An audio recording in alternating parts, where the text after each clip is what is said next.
Hey, welcome to this week's episode of The Green Room. We're so glad you're joining us this week. This is actually Thanksgiving week, so some of you guys may be catching this. If not, I would encourage you maybe next week to watch this because we just hit this light subject today on giving and generosity. So we had several questions come in. I would encourage you guys to keep texting those questions because we're going to try to hit as many of those as possible today. Let's welcome the panel today. Woohoo! All right. It's going to be a rough session. We actually had two other people that we've already ejected from the panel this morning. So well, we ran giving reports before this session. Just kidding. You're out of here. Hey, you know what they could do in their small group is this time, as your icebreaker, they should go around and try to imitate a turkey. You know, the gobble, gobble, gobble. I want the best gobbling imitation. There really is a good icebreaker this week, but I'm not going to ruin it on the program, so. Okay. So you don't need my help. Okay. So shut up, Pastor Brian. So we probably should hit the topic now. Let's go ahead and see what kind of questions came in. Do you guys have a question? I do. Okay. Shocking as it may be. I had a young individual talk to me a little bit today about the fact that they felt that they were being a better steward of God's money to pay off their debt before tithing. They didn't understand how that would possibly be a sound, like investment-wise, worldly-wise, everything that he was being taught was like, that makes no sense, that God would want us to pay down our debt and then tithe. And so I thought that was an interesting question. What do you have to say about it? So one of the things that I would say is that, first of all, debt is a decision, tithing is a directive. And I know that sounds harsh, but I'm just going to bottom line it. Because debt is something we got ourselves into. So what we're really saying is, hey, if you guys could put off the Great Commission and the Great Commandment while I fix my personal stuff, it would be great. So at the end of the day, I think that we have to be careful because, God has said this. So the question is not so much what should I do with my debt, but what should I do with God's directive? God said tithe. And so one of the things I encourage folks is, and I know this is mind-boggling in a current age, is live below your means. You know, that's ultimately at the end of the day, it has to do with adjusting. If you believe, if you actually believe that God is who He said He is, and that God wants you to do this, the blessing aspect is not incentive. And I wouldn't say, oh, God's going to suddenly pay off all my debt, but it is real that God kicks in where often we would never have dreamed or imagined when we're obedient. And I know we had some debt right before Lisa had our first child, and we wanted Lisa to stay home. But as it got closer and closer, it's like, I don't know how we're going to do this. and it was kind of scary, but we made the decision to obey God no matter what. And we actually, in our company, they actually sent us a letter. And apparently the way that they had adjusted their funds in some way, I don't even remember, it was back then so long ago, but it was their profit sharing thing, had actually violated a federal law. Okay. And so the company had to send out a letter and said, we have to distribute these monies immediately to all the employees. The amount of the check that they distributed to us was the exact amount we needed to pay off our debt before Lisa actually had the baby. Wow. And so here's what I would tell you is that I know sometimes we hear those stories and we expect God to write us a check or something, but I do know this. I do know when I do what I'm supposed to do, God's favor kicks in. Right. And so it's an act of obedience. And I don't know anybody in the whole church that would say, Pastor Brian, I have all my income and all my stuff worked out so well that this whole giving thing, it's a cinch. Right. And that's not how that works. So adjusting our living for giving is what God wants us to do. Okay. Any other thoughts on that? The only thing that came to my mind while you were discussing that was, say it's somebody new to church. They come in, they haven't been a believer for long, they're just a new believer. They come into church and they hear that, and they already had the debt bringing in. Same thing applies as somebody that's correct. I just seen it from their perspective, Pastor Brian. That's all. I was just thinking, here's somebody, that's in debt, they come and, they get involved. No, with the there's church, actually a 5-year clause. That 5-year clause. Okay. All right, silly question. No. So I've gotten myself in this mess. Now I start realizing through God's perspective what I should be doing. Right. How do I start working towards that? Yeah, now I want to give my life to Christ and everything, surrender myself, the life to Christ, and oh wait, now I got to give 10%. I came in here, so, but okay. How do I back out It of this applies for everybody. Christianity thing? But isn't that how Christianity is? Yeah. Learning how to walk out your faith. And it's not just going to be about tithing. There's all these other things Correct. that come along the way. God That asks whole a lot idea of you. when it's uncomfortable too, and he's stretching you, and it's a faith step, and it's scary, and it should be, and tithing is no different.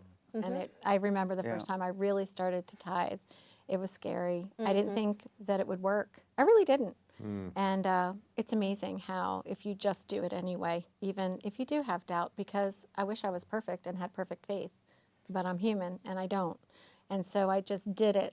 And like I do for so many other steps, but that one, and then it just becomes, and I am more cheerful. I can't tell you I was the first time that I gave that tithe, that real tithe, and committed to it. Can't say I was super cheerful, but I did it out of obedience. And then, now I really am cheerful about it, it's like And I think God does be a show up in different ways when we step out in faith. I remember as a kid growing up in church and learning about tithing, and that I would babysit and I would get money, and then I would tithe on that, and then I'd get another babysitting job. It's like, and then I do remember times when I didn't tithe and I didn't get another babysitting job, and God just showed up in those little areas, and then so it became a part of my life to just tithe. That's what you do.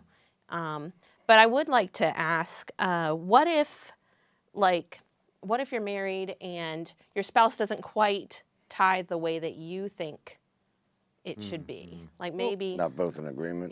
maybe you're not in agreement, or maybe you just you've talked about tithing on the gross, or just tithing and On the regular on the net. On the Yeah, net. gross or net.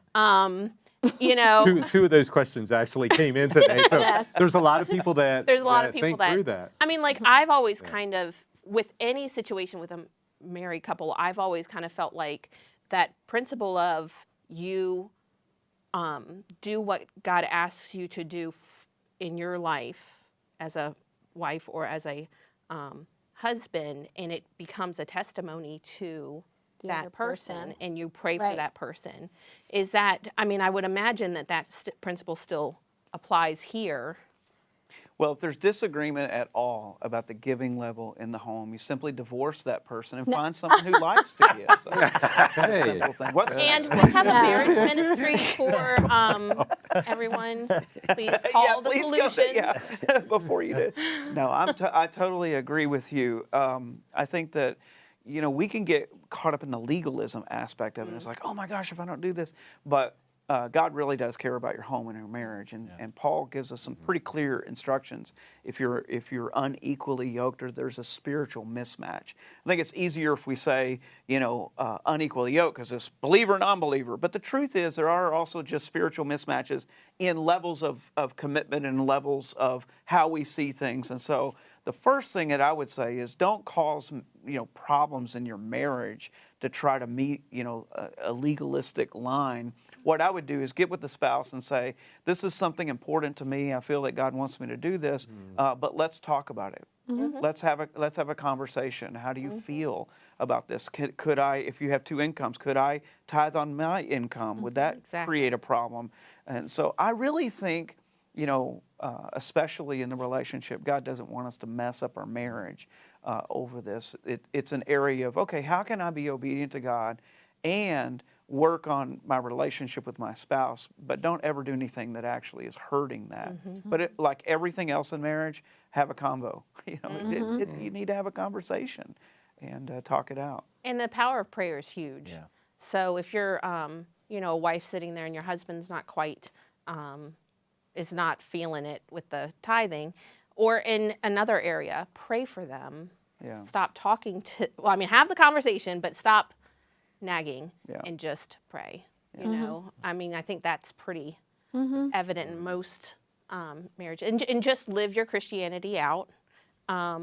If you have a side hustle, tithe on that side hustle and let your husband or your wife see God's blessing in that side hustle through your tithing. You know what I mean? Yeah, but Like don't all hide those little it, things. you know, But don't don't- hide yeah. it. Just be like, Be up front and above That board. secret Yeah. account. that secret account. But yeah. you're right, and pray No, for them. like, Pray for yeah, them, if you you know, get, through that get a little process. extra money, tithe on it, see what God does. But also don't use it as a cop-out, because if you approach it one time, it's worth a revisit over time. Yes. And sometimes it's easy for us, and I can speak as a wife, just, going, oh, well, okay, the first conversation maybe that you have with your spouse, it didn't go as planned, but don't stop. Don't stop right there. I mean, stop for a while and grow a little, but revisit. Don't use it as the cop-out as, I never have to tithe because I don't want to mess up my marriage. Right. Revisit Yeah, while it. you're growing, they're Yeah, growing, and that's it really right. is a journey. And there's a Right. lot of stuff in our lives. We're just talking about giving, but the Right. truth is, there's a lot of aspects of our life that we're still growing in, and that I'm not Correct. quite, Exactly. measuring up to. And I think about the stuff that God asks us to do is often paradoxical and painful. And what I mean by that is it doesn't quite make sense in the natural realm, and it stretches me. So instead of just talking about giving, let's talk about forgiving. That's not natural. It's not natural for me to forgive. And yet Jesus says, you need to forgive. That's right. And then he even goes so far as to forgive those who've wounded you the most. And you're like, I don't want to. So in order for me to do that, it's both a paradox, why should I? And it's painful. I don't want to. And yet God says, when you do that, it transforms who you are, and it will bless you and benefit you, and it can potentially create a bridge into the life of someone who also needs God's forgiveness and grace. So, that's the nature of God's commands. And so it's funny, when we come to money, we tend to put it in its own category. Yet it's a whole package. It's part of the whole Christian life.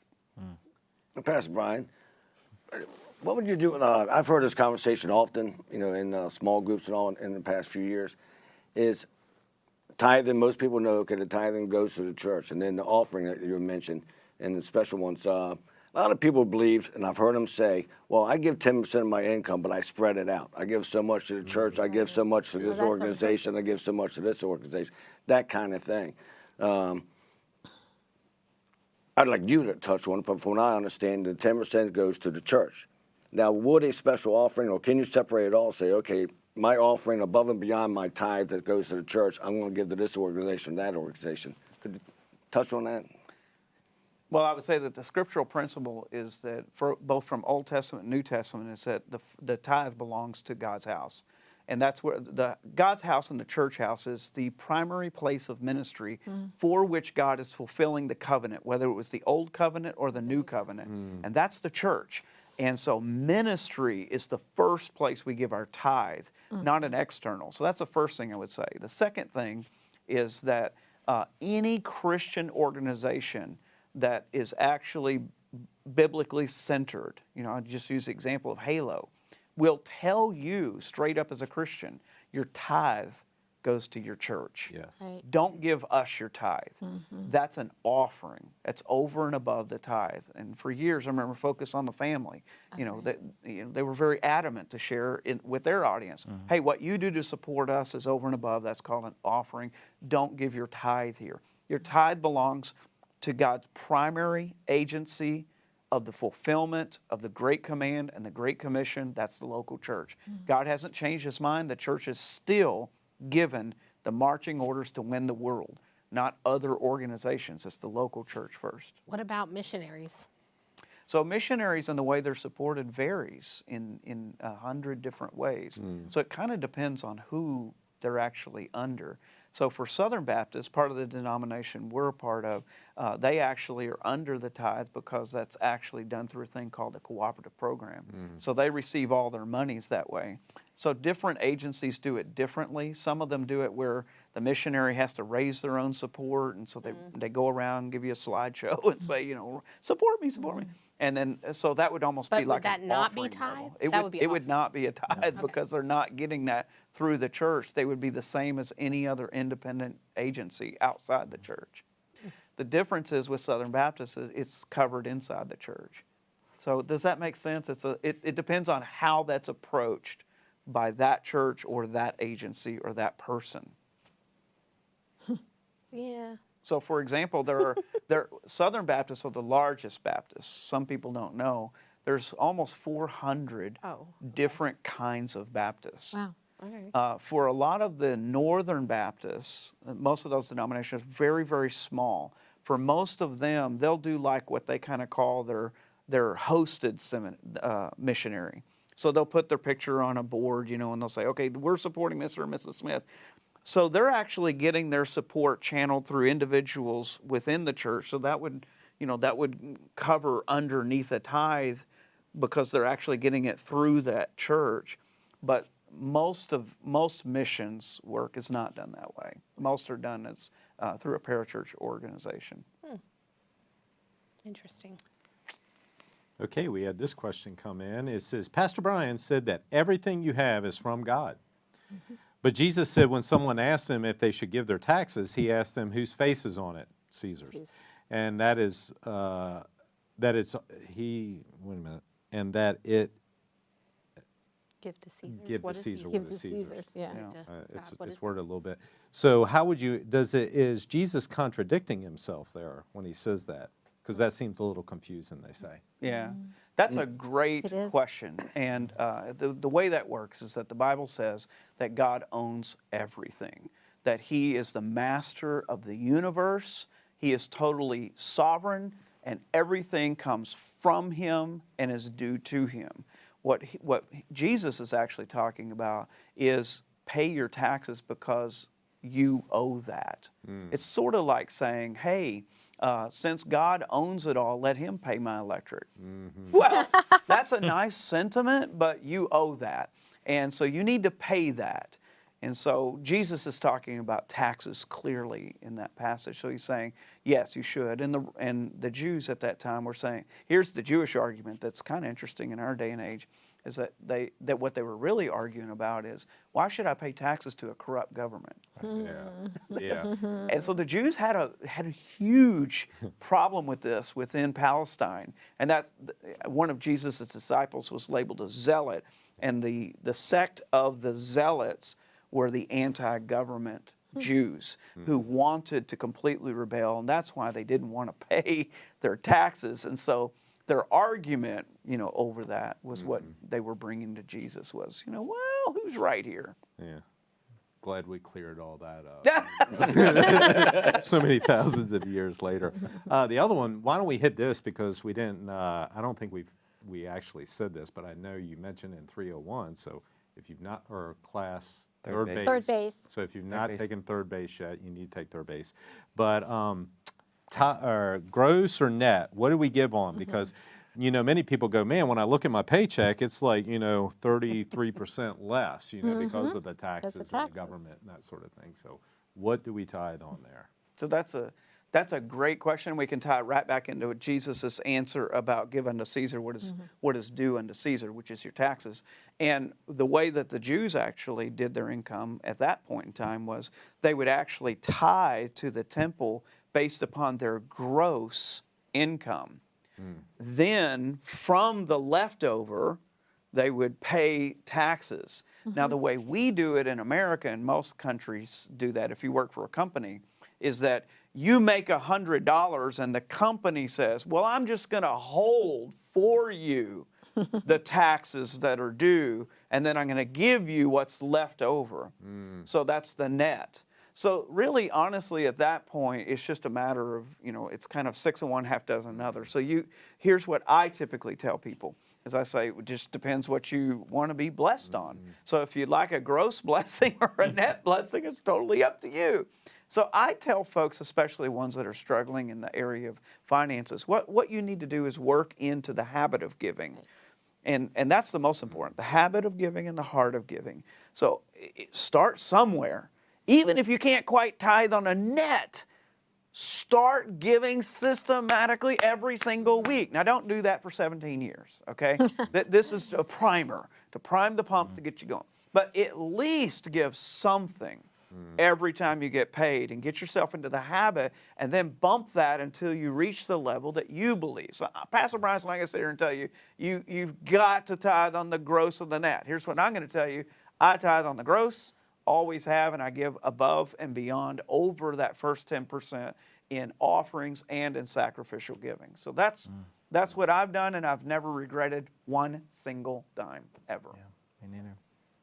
Well, and I think the other thing, and you said it today, I think we need not forget this is really a heart thing, you know, because it's funny we make it about the money because no one's arguing like, well, I'm really, you know, I think maybe I could still murder someone. You know, I know God said not to do that, but I think I still could. You know, no one's arguing about those things, but when it comes to this, and you know, I think what I learned is just when you make God first, and everything else is second, you know, that priority will shift. And that means I have to make me second too.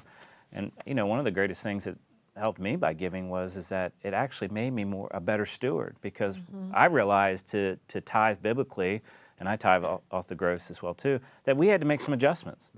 Yeah. You know, and so I get that. That's real. When people says, I look at it and I can't, that is a real thing for some people. You look at it and you There's can't. no way. You've got to make some adjustments. You might not need the $700 car payment. You know, I didn't at one time, you know, but you don't realize that. So, you know, I think that's the joy in it, is that God changes you, you know, through this process. And you realize, you know, Pastor Darrell, where I used to go to Sunrise, always said this. He says, you know, you realize at some point you start giving up the grip on those things, you know, and as you trust God, and he talks about open-handed living all the time. And that's what it did with Heather and I. You know, it changed us, and that's where the joy comes from, because then through that process, the things that used to be important to me, that I felt like I had to have, which were keeping me from honoring God with my giving, they weren't as important anymore. And man, that feels good today, you know, that stuff doesn't own me like it used to. So. Yeah. It's hard to pour out blessings in a closed hand. Yeah, Darrell, he can't put anything in it, and you can't give anything out. I always thought that was a great analogy. You know? Well, you know, you talk about perspective changing. It's like if you really start thinking everything's from God and He lets you keep 90%, That's better than our government. that really kind of changes things.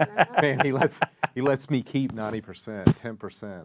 You know, all he immediately asks. goes back. Yeah. I've also heard an illustration before. You may have shared this before. It's like if someone comes up and gives you $100 and says, "Hey, can I get 10 of that?" You're most likely immediately going to, "Oh, sure," because you got 90. you get to keep 90. Yeah. But if you know it's weeks later, or you know down the road, and you're like, "Man, I don't know if I can really give $10 now," you know, because you've already allocated that $100 at various places. But if you immediately, right off the top, just give, it gets that habit and that perspective. Yeah, Proverbs 3 talks about that, and the difference between leftovers and first fruits. Right. And most of us try to tithe based on leftovers.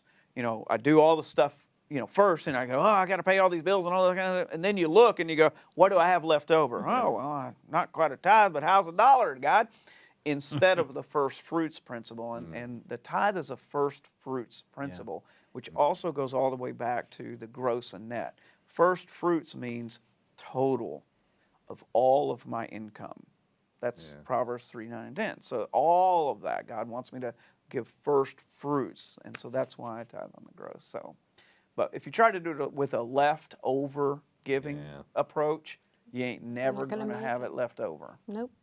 We had another really good question come in. We were talking spouses earlier, but it involved family, and they had gotten accustomed to giving, tithing, and now circumstances have changed to where, and I don't know whether it was maybe adult kids had moved back into the house, or they're taking care of maybe their parents are at that season, but they want to give more, but they're unable to give more now because their lifestyle or their life circumstances has changed. And how would you answer that, or what do you guys think about that?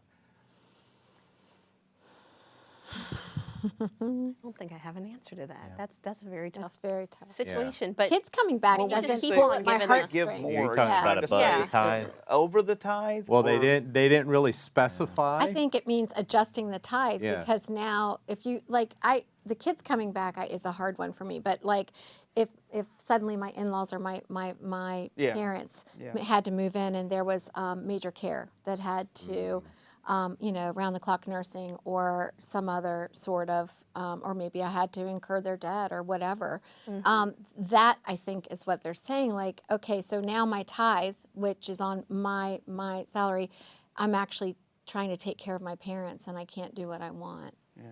I think it just all happens because of faith. I think that if you're obedient, you give your 10%, just off the top, like what you're talking about. I think all of those things begin to come together. God's able to work. I feel like in every situation, if you allow God to have control over that situation, then He will. He's not going to bust down the door and try to, take control of a situation. He's waiting for the invitation. And part of our invitation is that step of faith in saying that I'm going to tithe no matter what, and I'm going to say that God is in control no matter what. He is on the throne no matter what. And then when we do that, He's able to move. Well, So- I'm going to say something probably a little uncomfortable and maybe even inappropriate. If you don't like the illustration, then you can throw it out. Are you going to tell me I was wrong? just No, now? I'm not. I was chewing on that aspect of thinking about that how the circumstances are driving that and they change. And so I want to dip into the tithe. And to me, that's the equivalency of saying, well, I'm working at a business, but I also manage this treasury fund that's part of the business. And so things got hard, so I'm going to start dipping into the fund. And so I'm going to take a little out and a little out and a little out, and maybe someday I'll make it up. But you're stealing the company's money. And if you use God's tithe, you're stealing God's money. That's right. Now, that's not Brian's opinion, that's God's opinion. Right. Because that is exactly what God said in Malachi 3:10. He said, you are robbing me of my money. And so then, from Malachi 3:10, he actually then says, so test me and see if I'm not capable of blessing you. But what they were doing was they were assuming Right. that their circumstances were greater than their God. Right. Right. Yeah, And, that's and a God's tough like, one. that's not how that works. Yeah, and I sounded really tough on adult kids. I apologize. I'm a recent empty nester, and I just feel really strongly You about didn't sound tough. You didn't Yeah, I sound think tough. given any, Are you saying don't come home? Is that Well, I love them. I want them to come visit anytime. come. Anytime. Don't I stay. really do. who's to say that those circumstances didn't change for God to grow you in that season? And that you're exactly right. Maybe it's gotten very comfortable for the tithe, but you get a place now where you can easily justify dipping into that tithe because, man, I can't have my parents in a nursing home, or I don't know what the circumstances was, or I can't have my adult kids on the street. But it really is a boundary issue, and it really is. You're starting to And I know it veer away sounds- from your habits. And It your- sounds insensitive. It really does. But I say it because we've done it. So I say that with the authority and credibility, the reality that Lisa and I have done that. We've taken on the burden. We cared for her father in our home through his illness. We've cared for other people. We've gone through these seasons where the circumstances drastically change. But we made a decision in our life and marriage that the tithe belongs to God. It's not ours to mess with. And so we'll have to figure it out another way. And it goes back to what Yeah. Pastor Brian mentioned earlier. Sometimes you got to make sacrifices or changes, even to start, or even if your circumstances change, as you're discussing here. Then okay, look, what do we need to do? We're paying $180, $200 on cable. All right, we can knock that back or whatever. You may have to adjust your lifestyle. And then on the flip side, wouldn't it be? It just popped in my head, Brian. Was say you're tremendously blessed. You're doing very well financially, okay? And you're on the opposite end. It's like, well, okay, 10% is this, but we can actually afford to give more. Would you give that? Would you encourage people to give that to the tithe and offering, say 20%, or would you say take that extra 10% you have and give in other areas above and beyond? Did I ask that correctly? I'm gonna answer it in probably a way that just sounds kind of awkward, and it's this.